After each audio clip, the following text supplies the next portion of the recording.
Good evening students. पिछले class में हमने न्यूक्लियस का बेसिक आउटलाइन के बारे में पढ़ा था कि न्यूक्लियस किसे कहते हैं। आपको न्यूक्लियस को controlling centre of the cell हमने क्यों कहा, इसको आगे आपको और एलाबोरेट करके मैं बताऊंगी जब न्यूक्लियस का फंक्शन डील करूंगी। फिर मैंने आपको बताया कि न्यूक्लियस को डिस्कवर किया था रॉबर्ट ब्राउन ने, फिर फ्लेमिंग आए, उन्होंने उसको उसके अंदर के सारे मटेरियल्स को क्रोमैटिन नाम दिया। क्रोमैटिन क्यों नाम दिया? एंड देन इसके बाद आपको बताया न्यूक्लियस हमारा कहाँ पाया जाता है और किस सेल्स में पाए जाते हैं, किस सेल्स में नहीं पाए जाते। ये सब चीजों से मैंने आप लोगों को अवगत कराया था और उसके बाद मैंने स्ट्रक्चर न्यूक्लियस का ड्रॉ किया था।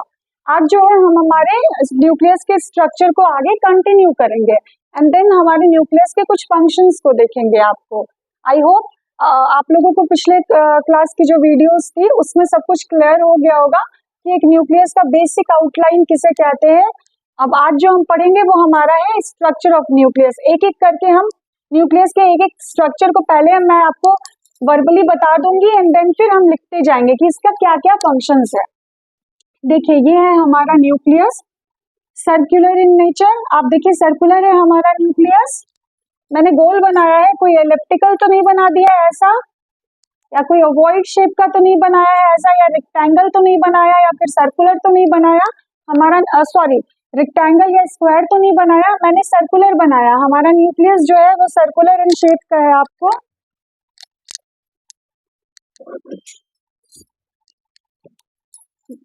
सेकेंड थिंग, हमारा जो न्यूक्लियस है ना वो डबल मेम्ब्रेन बाउंड स्ट्रक्चर है। हमारा न्यूक्लियस कैसा है? डबल मेम्ब्रेन बाउंड स्ट्रक्चर है। अगर न्यूक्लियस को सबसे पहले डिफाइन करना है तो आप यही डिफाइन करेंगे, it is a cell organelle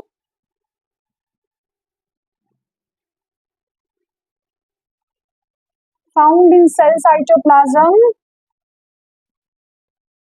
found in cell cytoplasm. पिछले क्लास में मैंने आपको बताया है which is double membrane, which is double membrane,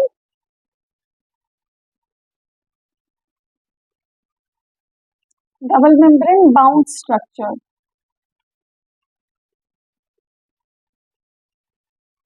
चलिए अब एक एक करके एक एक स्ट्रक्चर को समझते हैं। ये है हमारा न्यूक्लियस, सर्कुलर इन नेचर, दो मेम्ब्रेन है। देखिए आउटर मेम्ब्रेन, ये बाहर वाला जो मेम्ब्रेन है ना, ये बाहर वाला मेम्ब्रेन ये हुआ हमारा आउटर मेम्ब्रेन, और ये जो अंदर वाला मेम्ब्रेन हुआ ना ये हमारा हुआ इनर मेम्ब्रेन। कहने का मतलब जो मेम्ब्रेन हमारे साइटोप्लाज्म की तरफ होगा उसको हम लोग आउटर मेम्ब्रेन कहेंगे, और जो मेम्ब्रेन हमारा न्यूक्लियोप्लाज्म की तरफ होगा उसको हम लोग इनर मेम्ब्रेन कहेंगे। आई होप आपको क्लियर हुआ आउटर मेम्ब्रेन और इनर मेम्ब्रेन का डिफरेंस।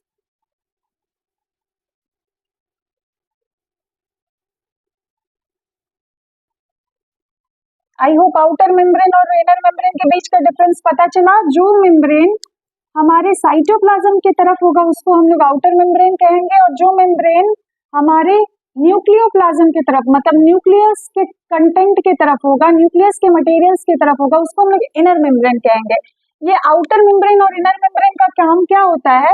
ये हमारे जो सेल के कंपोनेंट्स होते हैं ना, कहने का मतलब साइटोप्लाज्म में जो कंपोनेंट पाया जाता है इसको आप साइटोप्लाज्म मान लीजिए। साइटोप्लाज्म में जो कंपोनेंट पाया जाता है और जो न्यूक्लियोप्लाज्म में मतलब न्यूक्लियस के अंदर में जो कंपोनेंट पाया जाता है उन दोनों को अलग करता है। सिंपली आउटर मेम्ब्रेन और इनर मेम्ब्रेन, या फिर हम इसको न्यूक्लियर मेम्ब्रेन भी बोल सकते हैं, प्लाज्मा मेम्ब्रेन भी बोल सकते हैं, प्लाज्मा मेम्ब्रेन नहीं बोलेंगे, न्यूक्लियर मेम्ब्रेन बोल सकते हैं। ये क्या काम करता है? हमारे साइटोप्लाज्म और न्यूक्लियोप्लाज्म के कंटेंट को सेपरेट करता है, सेपरेशन, डिवीजन, डिफरेंशिएट करना, अंतर बांटना। आई होप इतना क्लियर हुआ आपको। नेक्स्ट हुआ हमारा न्यूक्लियोप्लाज्म। न्यूक्लियोप्लाज्म हम लोग किसे कहते हैं? न्यूक्लियस के कंटेंट को, न्यूक्लियस के अंदर जो भी मटेरियल्स पाया जा रहा है, जो भी मटेरियल्स पाया जा रहा है उसको हम लोग न्यूक्लियोप्लाज्म कहते हैं। इसको दूसरे शब्दों में हम लोग न्यूक्लियर मैट्रिक्स कह सकते हैं। क्या कह सकते हैं? न्यूक्लियर मैट्रिक्स कह सकते हैं। अब जो हमारा हुआ ये है हमारा न्यूक्लियर पोर। न्यूक्लियर पोर आप देखिए हमारे मेम्ब्रेन्स के बीच में कुछ कुछ थोड़े थोड़े से स्पेस है। हमारे मेम्ब्रेन्स जो है उसके बीच में कुछ कुछ थोड़ा थोड़ा स्पेस है। इसको हम लोग क्या कहते हैं? Intermittent space. कहने का मतलब न्यूक्लियस के बीच बीच में जो स्पेस है, अब ये स्पेस की जरूरत क्यों है? मैंने आपको पहले ही बता दिया कि इधर जो है वो साइटोप्लाज्म का कंटेंट है और इधर जो है हमारा न्यूक्लियोप्लाज्म का कंटेंट है। तो जब स्पेस है तो सिंपल सी बात है ना कि साइटोप्लाज्म का कंटेंट हमारे न्यूक्लियोप्लाज्म में जा सकता है और न्यूक्लियोप्लाज्म का जो हमारा कंटेंट है वो साइटोप्लाज्म में हमारा आ सकता है। तो इससे क्या समझ में आया हमें कि हमारा न्यूक्लियोप्लाज्म क्या करता है, आपको साइटोप्लाज्म के कंटेंट को न्यूक्लियोप्लाज्म में ले जाएगा और न्यूक्लियोप्लाज्म के कंटेंट को साइटोप्लाज्म में ले आएगा। हमारा न्यूक्लियर पोर का ये काम है, एक्सचेंज ऑफ मटेरियल्स, एक्सचेंज कराएगा। बीच में गैप रहेगा तो आप उसके अंदर जा सकते हैं। एक्सचेंज ऑफ मटेरियल्स, अगर कोई घर है और उसका बाउंड्री ब्रोकन है तो वो तो सेफ नहीं ना है, बाहरी भी उसके अंदर आ सकते हैं ना। वो आपको एक जंप करके बाउंड्री के अंदर आ जाएंगे क्योंकि टूटा हुआ है, लेकिन वही बाउंड्री रहेगा तो वो आपको नहीं अंदर आ सकते क्योंकि उनको प्रॉपर गेट के थ्रू आना होगा। आई होप इतना क्लियर हुआ। और ये क्या एक्सचेंज ऑफ मटेरियल्स में करते हैं, वैसा कौन सा मटेरियल है जिसको ये एक्सचेंज करते हैं? हमारे आरएनए हुए, हमारे प्रोटीन्स हुए, जिसको ये साइटोप्लाज्म में ले जाते हैं एंड देन ये साइटोप्लाज्म से हमारे न्यूक्लियोप्लाज्म में ले आते हैं। आई होप न्यूक्लियर पोर का काम आपको क्लियर हो गया। अब आप देखिए ये जो हमारा मेम्ब्रेन बना हुआ है, आउटर मेम्ब्रेन और इनर मेम्ब्रेन, इसके बीच में कुछ स्पेस है ना, इसको हम लोग बोलते हैं पेरी न्यूक्लियर स्पेस। पिछले क्लास में जब मैंने आपको पढ़ाया था तो पेरी का मतलब ही बताया था बीच में। पेरी मतलब बीच में, किसके बीच में? न्यूक्लियस के बीच का स्पेस, न्यूक्लियर मेम्ब्रेन के बीच का स्पेस। आई होप आपको क्लियर हुआ। ये पेरी न्यूक्लियर मतलब हमारे न्यूक्लियर मेम्ब्रेन के बीच का जो स्पेस है, ये जो खाली स्पेस है इसको हम लोग कहते हैं न्यूक्लियर स्पेस। अब जो हमारा नेक्स्ट हुआ वो हुआ हमारा न्यूक्लियोलस। न्यूक्लियोलस आप देखिए तो सर्कुलर कुछ डॉट लाइक स्ट्रक्चर मैंने बनाया है, लेकिन इसे किसी मेम्ब्रेन से मैंने बाउंड नहीं किया है। इसी न्यूक्लियस को हम बाहर निकाल करके देखते हैं कैसा दिख रहा है। ये ऐसा दिख रहा है, ये हमारा न्यूक्लियोलस कैसा दिख रहा है, ऐसा। लेकिन इसको क्या मैंने किसी मेम्ब्रेन से बाउंड किया है? एक सर्कुलर दिया है क्या? नहीं दिया है ना। अगर आप इंडिविजुअली से देखिए तो मैंने इसे कि कोई भी सर्कुलर आउटलाइन से बांधा नहीं है। मतलब कहने का मतलब इसका जो कंपोनेंट है ये फ्रीली डिस्ट्रीब्यूटेड है हमारे न्यूक्लियोप्लाज्म में। क्या है ये? फ्रीली डिस्ट्रीब्यूटेड है हमारे न्यूक्लियोप्लाज्म में। तो हम कह सकते हैं कि ये मेम्ब्रेन लेस ऑर्गेनेल है हमारा न्यूक्लियोलस, कह सकते हैं, क्योंकि मैंने इसे कोई भी आउटर मेम्ब्रेन से बाउंड नहीं किया है। फिगर ही देखिए आप, तो कह सकते हैं कि this is membrane less organelle. हाँ, स्फेरिकल इन शेप, मैंने स्फेरिकल ही इसे बनाया है। This is spherical in shape आपको। और न्यूक्लियोलस हमारा क्या कंटेन करता है? हमारा न्यूक्लियोलस आरएनए कंटेन करता है, जो कि राइबोसोम आरएनए करता है, राइबोन्यूक्लिक एसिड करता है, जो कि फर्दर हमारे प्रोटीन सिंथेसिस में मदद करता है। तो अगर आपसे कोई न्यूक्लियोलस का फंक्शन पूछ ले तो आप कह सकते हैं कि ये प्रोटीन सिंथेसिस में हमारी मदद करता है। नेक्स्ट है हमारा क्रोमैटिन। अब देखिए तो क्रोमैटिन को मैंने थ्रेड लाइक स्ट्रक्चर बनाया है, बिल्कुल, या फिर कह सकते हैं फिलामेंट बनाया है ना, एलाबोरेटेड फिलामेंट लाइक स्ट्रक्चर। इसी क्रोमैटिन पे हमारे डीएनए प्रेजेंट रहते हैं। ये जो राउंड राउंड मैंने बनाया है ये हमारा डीएनए है, इसी क्रोमैटिन पे हमारा डीएनए प्रेजेंट रहता है। तो कह सकते हैं ना डीएनए आरएनए प्रेजेंट रहता है। तो क्रोमैटिन अगर आपसे कोई पूछे तो क्लियरली कह सकते हैं कि ये एक न्यूक्लियो प्रोटीन है। न्यूक्लियो प्रोटीन क्यों बोला? क्योंकि ये हमारे न्यूक्लियस के अंदर पाए जाते हैं, जिनमें डीएनए होता है, आरएनए होता है, प्रोटीन्स होता है, और ये थिन फिलामेंटस स्ट्रक्चर होता है जो कि हमारे न्यूक्लियस में पाया जाता है। आई होप क्लियर हुआ क्रोमैटिन का डेफिनेशन। इतना ही है हमारे न्यूक्लियस के बारे में आपको जानने के लिए। अब एक एक को मैं अंडरलाइन करूंगी और दो दो लाइन में उनके स्ट्रक्चर्स को बताऊंगी, और जो मैंने एलाबोरेटेड वे में आपको समझाया है उसको आप अपनी कॉपी पे राइट डाउन भी कर सकते हैं, आप उसको लिख भी सकते हैं। क्रोमैटिन का और भी बहुत सारा रोल है, लेकिन वो मैं जब आपको क्रोमैटिन, क्रोमोसोम्स, सेंट्रोमियर जो हमारा नेक्स्ट टॉपिक है उसमें आपको मैं डिटेल में बताऊंगी कि क्रोमैटिन क्रोमोसोम्स में क्या डिफरेंस होता है और इनका क्या इंपॉर्टेंट रोल है। वो हमारा नेक्स्ट वीडियो होगा, नेक्स्ट टॉपिक होगा। और अब हम जानते हैं हमारे न्यूक्लियस के फंक्शन को। पहले स्ट्रक्चर को दो दो लाइन में देख लेते हैं एंड देन हम इसके फंक्शन पे जाएंगे। इसको आप लोग नोट डाउन कीजिए या फिर स्क्रीनशॉट ले लीजिए।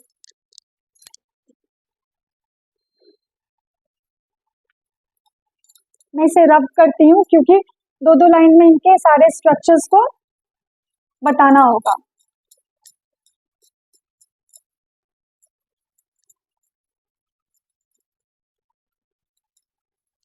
स्ट्रक्चर ऑफ न्यूक्लियस में पहला क्या आया हमारा, न्यूक्लियर एनवेलप।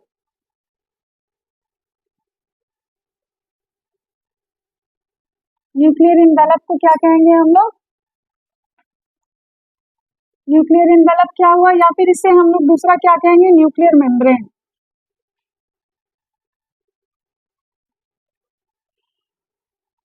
ये न्यूक्लियस का मेम्ब्रेन है हमारा। न्यूक्लियर मेम्ब्रेन क्या होगा, it is covering of nucleus, it is covering of nucleus divided into two parts,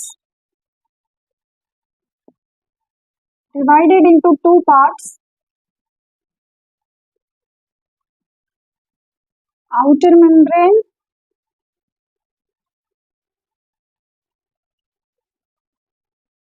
inner membrane।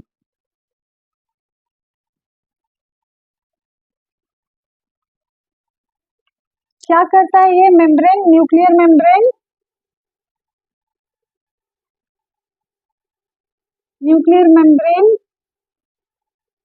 separates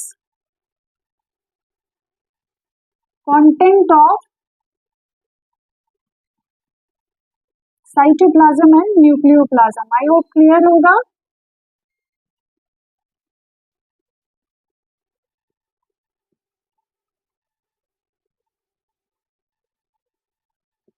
next जो इसका मेन चीज है सेपरेशन ऑफ कंटेंट। दूसरा हुआ हमारा perinuclear space.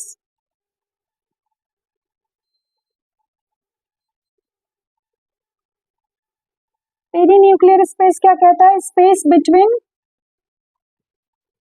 Between outer and inner membrane. ये सब मैंने आपको अच्छे से समझाया है, इसलिए इसको स्पीड में मैं पार करने का प्रयास करूंगी। आप लोग इसको बहुत अच्छे से समझ चुके हैं आई होप। थर्ड हुआ हमारा nuclear pore.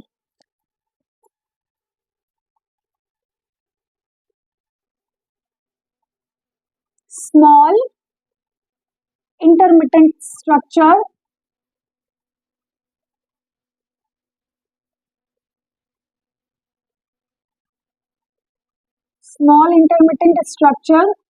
helps in transport of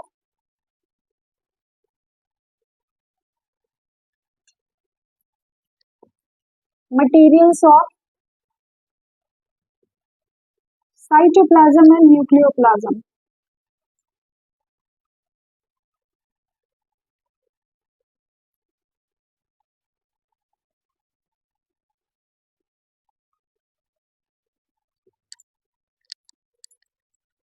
next जो हमारा हुआ, इसे नोट डाउन कर लीजिए। नेक्स्ट जो हमारा हुआ वो हुआ nuclear core.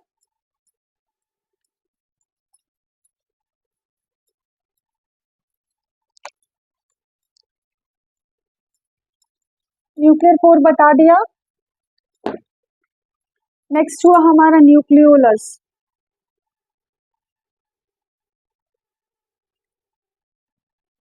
Spherical membraneless spherical structure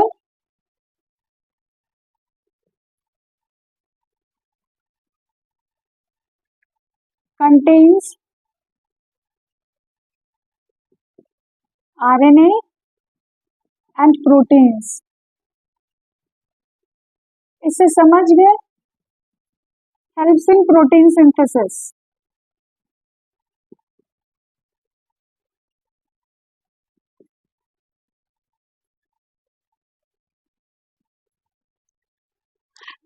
then हुआ हमारा chromatin. It is a nucleoprotein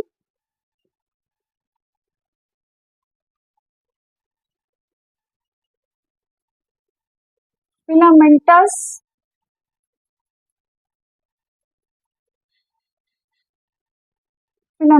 structure made up of DNA, RNA and protein. इसी क्रोमैटिन में हमारा क्रोमोसोम्स भी होता है।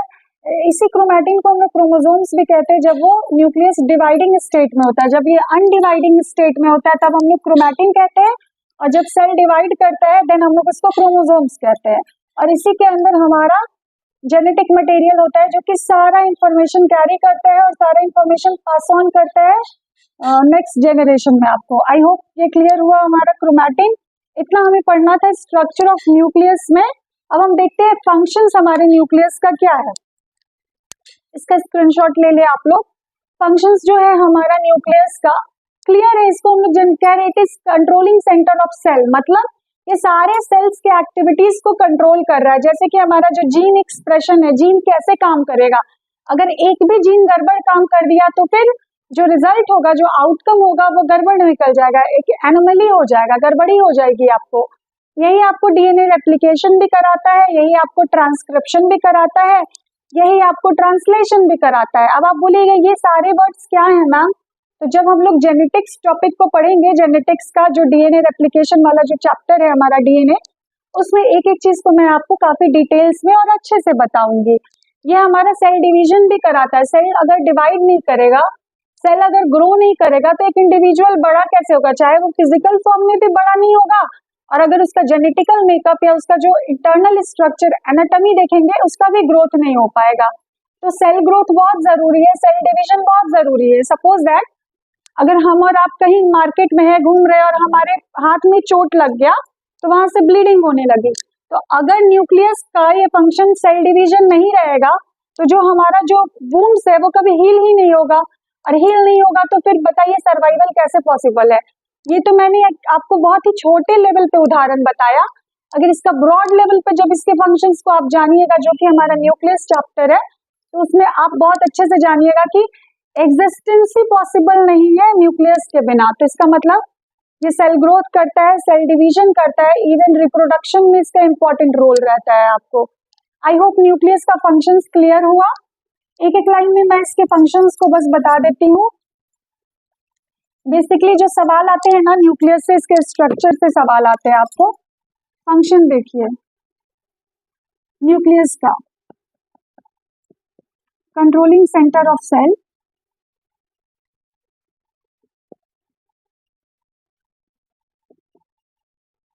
दूसरा हुआ हमारा कंट्रोल्स जीन एक्सप्रेशन, बहुत जरूरी है, नहीं कंट्रोल करेगा तो जीन को क्या काम करना है पता ही नहीं चलेगा। उदाहरण में समझिए, एक बच्चा है, बदमाश बच्चा, उसको अगर आप नहीं डांटिएगा तो वो स्टेबल होगा ही नहीं, फिर वो तो अपनी मर्जी के अनुसार काम करना शुरू कर देगा। अगर आप उसको बैठने बोलिएगा कि चलो तुम्हारा काम हो गया बैठो खाना खाओ, और वो अगर अपनी मर्जी से चलने लगेगा तो आपका खाना फेंकना चालू कर देगा और खाएगा भी नहीं, दौड़ना चालू कर देगा। उसी का एक रिजल्ट है हमारे बॉडी में कैंसर। अगर उसको अगर नहीं दबाए रखिएगा तो आपके बॉडी में मेटास्टेसिस करके एक बहुत ही विकराल रूप ले लेगा। तो कैंसर से तो सब लोग परिचित ही है, जान ही रहे हैं। तो बिल्कुल ये जीन एक्सप्रेशन को कंट्रोल नहीं करेगा तो दुनिया भर की बीमारियों को न्योता देना हुआ। आप इसको एक बदमाश बच्चे से ही समझिए कि अगर उसको आप छोड़ दीजिए घर में तो वो आतंक मचा करके रख देगा, पूरे घर का जो ढांचा है स्ट्रक्चर उसको चेंज कर देगा, और आप उसको उठाते रहिएगा और वो फेंकते और बिगाड़ते, वो थकेगा नहीं और आप कंट्रोल करते रह जाइएगा। तो समझिए कि न्यूक्लियस मार के, डांट के, डपट के उसको कंट्रोल में, उसको नियंत्रण में रखता है। थर्ड हुआ हमारा सेल डिवीजन करता है, सेल ग्रोथ। अभी मैंने घाव वाला जो उदाहरण आपको बताया, और भी इसके बहुत मल्टीपल फंक्शंस है। जब हम उस चैप्टर को डील करेंगे तब बताएंगे कि ये न्यूक्लियस इतना इम्पोर्टेंट रोल प्ले करता है, अंतहीन है इसका इम्पोर्टेंस। हमारे शरीर में, हमारे बॉडी में जो भी चीज आप देख रहे सारे हमारे न्यूक्लियस से ही कंट्रोल हो रहे हैं। चाहे वो आपका भूख हो, प्यास हो, कुछ भी हो, वो सबको कंट्रोल और रेगुलेट कौन कर रहा है, न्यूक्लियस। आई होप न्यूक्लियस का फंक्शन हम समझ गए। अब एक दो लाइन में थोड़ा सा न्यूक्लियस और न्यूक्लियोलस के बीच का डिफरेंस समझ लीजिए। जो मैक्सिमम बच्चे हैं ना न्यूक्लियोलस को ही न्यूक्लियस समझ लेते हैं या फिर न्यूक्लियस को न्यूक्लियोलस, लेकिन दोनों में थोड़ा सा तो डिफरेंस है। ये हुआ हमारा न्यूक्लियस, ये हुआ हमारा न्यूक्लियोलस। क्या हुआ न्यूक्लियस हमारा? It is a cell organelle.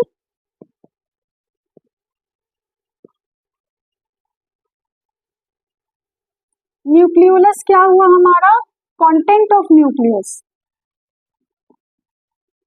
Nucleus के अंदर पाया जाता है, जैसे कि टॉपिक के अंदर सब टॉपिक होता है, उसी तरह न्यूक्लियस टॉपिक हो गया तो न्यूक्लियोलस हमारा सब टॉपिक हो गया। दूसरा हुआ हमारा न्यूक्लियस कहाँ पाया जाता है?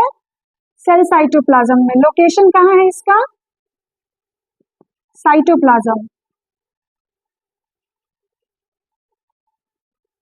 इसका लोकेशन क्या हुआ आपको? इसका लोकेशन हम क्या बोलेंगे? न्यूक्लियोप्लाज्म। न्यूक्लियस के अंदर पाया जाता है। न्यूक्लियोप्लाज्म न्यूक्लियस के अंदर का फ्लूइड या मैट्रिक्स को हम लोग न्यूक्लियोप्लाज्म कहते हैं। देख लिए ना, लोकेशन साइटोप्लाज्म हुआ, उसका लोकेशन न्यूक्लियस हुआ। ये क्या हुआ? Membrane bound structure.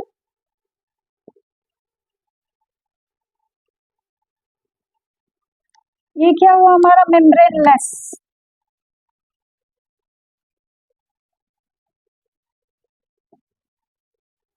चौथा क्या हुआ? Contains genetic material. यही जेनेटिक मटेरियल जो होता है जेनेटिक इंफॉर्मेशन कैरी करता है, जो एक जनरेशन से दूसरे जनरेशन में आपको कैरी आउट होता है। इसी वजह से एक बच्चा अपने माता पिता से बहुत ही सिमिलर होता है, या बहुत सारा वो एक्ट अपने माता पिता की तरह करता है। क्यों? क्योंकि जो हमारा जेनेटिक मटेरियल है क्रोमोसोम्स, वो जेनेटिक इंफॉर्मेशन कैरी करता है, जो कि एक जनरेशन से नेक्स्ट जनरेशन पास ऑन होता है। ये क्या करता है? Contains RNA for protein synthesis. Contains RNA for protein synthesis. इसका मेन काम क्या है? Protein synthesis.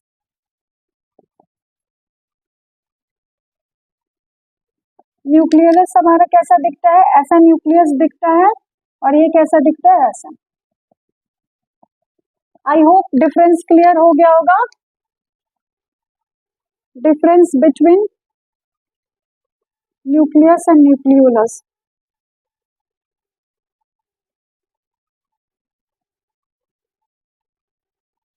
आई होप आपको इतना क्लियर हो गया होगा। हमारा न्यूक्लियस यहीं पे होता है समाप्त। अब मैं मिलूंगी आप लोगों से नेक्स्ट लेक्चर में। Thank you very much.